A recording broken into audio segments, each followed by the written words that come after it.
best shape of my life.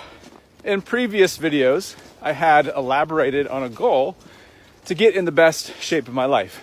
At the time, it was simply a goal to recreate a physique I had about 10 years ago. Then a friend of mine asked me to define it. What did I mean by getting in the best shape of my life? Excellent question. I often ask my clients that question, challenging them to further define their goals to create accountability and excitement. And so I decided to add a few more objectives to further define my goal to get in the best shape of my life. Stay tuned. Tell me, what would it mean for you to get in the best shape of your life? I'm nervous. Last video, I talked about a friend who challenged me to further define what it meant to get in the best shape of my life. And to be honest, my answers surprised me and made me a little bit nervous because they're a little bit lofty. But I know that I should put them out there for everyone to hear because it creates that accountability. But because they're a little bit lofty, I am not 100% sure that I can achieve them. But if you are my client, you came to me and you've put it out there. You put it all on the line. You told me your goals. You told me how much strength you wanted to build. You told me how much weight you wanted to lose. And I ask you, if you haven't done so already, please tell me, define it, tell someone else, tell a friend. What are you waiting for? Go tell someone. Best shape of my life? What does that even mean? So how do I define being in the best shape of my life?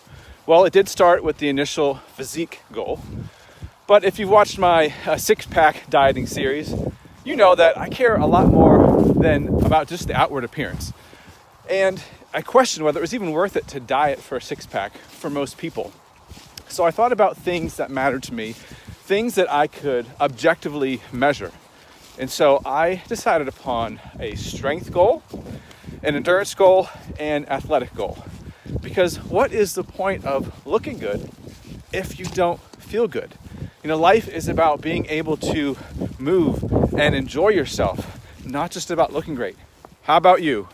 How would you define great health? So conflicted and so challenged. Continuing the theme of defining my goals and getting in the best shape of my life, I chose 4 total goals that all conflicted with each other to some extent. And that was intentional. I wanted this to be a great challenge. So when you are getting very lean and low body fat, you tend to be low energy.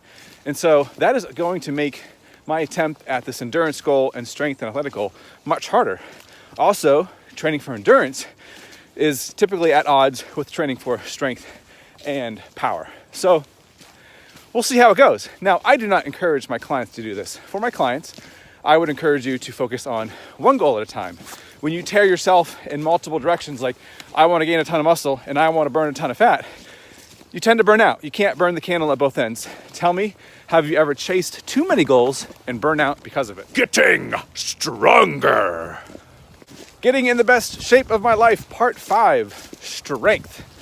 I purposefully did not choose a deadlift or a squat goal because I do have some pretty hard to achieve athletic and endurance goals, so I want my leg focus to be there. For my strength goal, I want to achieve a 300 pound plus bench press.